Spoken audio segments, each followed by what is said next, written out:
பிரியமானவரே, பெரும்பாலான மக்கள் தங்கள் ஸ்டேட்டஸ் பற்றி பெருமைப்படுகிறார்கள். இயேசு கிறிஸ்து தேவன், ஆனால் அவர் தம்மை வெறுமையாக்கிக் கொண்டு ஒரு கன்னியின் கர்ப்பத்திற்குள் வந்தார். நம்மில் பலர் நம் பிறப்பை பற்றி பெருமைப்படுகிறோம். இயேசு பிறந்த போது அவரது பெற்றோர் திருமணம் செய்து கொள்ளவில்லை. நம்மில் பலர் நம் குடும்பத்தை பற்றி பெருமைப்படுகிறோம். கிறிஸ்து ஒரு ஏழை கார்பெண்டர் உடைய வீட்டில் வாழ்ந்தார். நம்மில் சிலர் நம் தொழிலை பற்றி பெருமைப்படுகிறோம். இயேசு ஒரு கார்பெண்டர் வேலையை செய்தார். நம்மில் சிலர் நம் வீட்டை பற்றி பெருமைப்படுகிறோம். இயேசுவுக்கு தலை சாய்க்க இடமில்லை. சிலர் தங்கள் செல்வத்தை பற்றி பெருமை பேசுகிறார்கள்.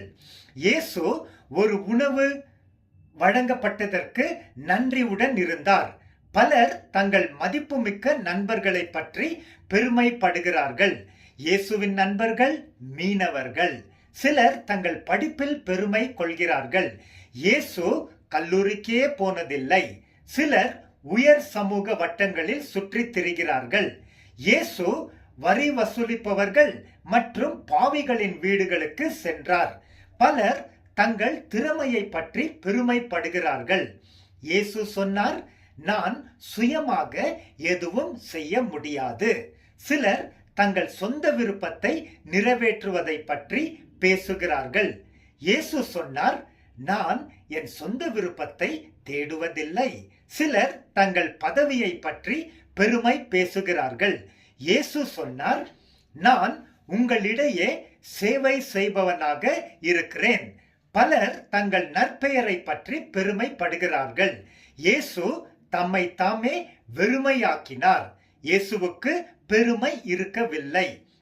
நான் சாந்தமும் மனத்தாழ்மையுமாக இருக்கிறேன் என்று இயேசு அவரை பற்றிய சாட்சி கொடுத்தார். மத்தேயு 11:29. அவர் தாழ்மையை பற்றி போதித்ததை கவனிப்போம். ஆவியில் எளிமை உள்ளவர்கள் பாக்கியவான்கள், பரலோக ராஜ்யம் அவர்களுடையது. சாந்த குணம் உள்ளவர்கள் பாக்கியவான்கள், அவர்கள் பூமியை சுதந்தரித்துக் கொள்வார்கள்.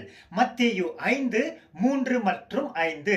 பிள்ளையைப் போல தன்னை தாழ்த்துகிறவன் எவனோ அவனே பரலோக ராஜ்யத்தில் பெரியவனாக இருப்பான். மத்தேயு 18:4. தன்னை உயர்த்துகிறவன் தாழ்த்தப்படுவான், தன்னை தாழ்த்துகிறவன் உயர்த்தப்படுவான். மத்தேயு 23:12. பிரியமானவரே, தொடர்ந்து நாம் சாந்தமாக தாழ்மையுடன் வாழ்ந்து தேவ கிருபை பெற்றுக்கொள்வோம். ஆமென்.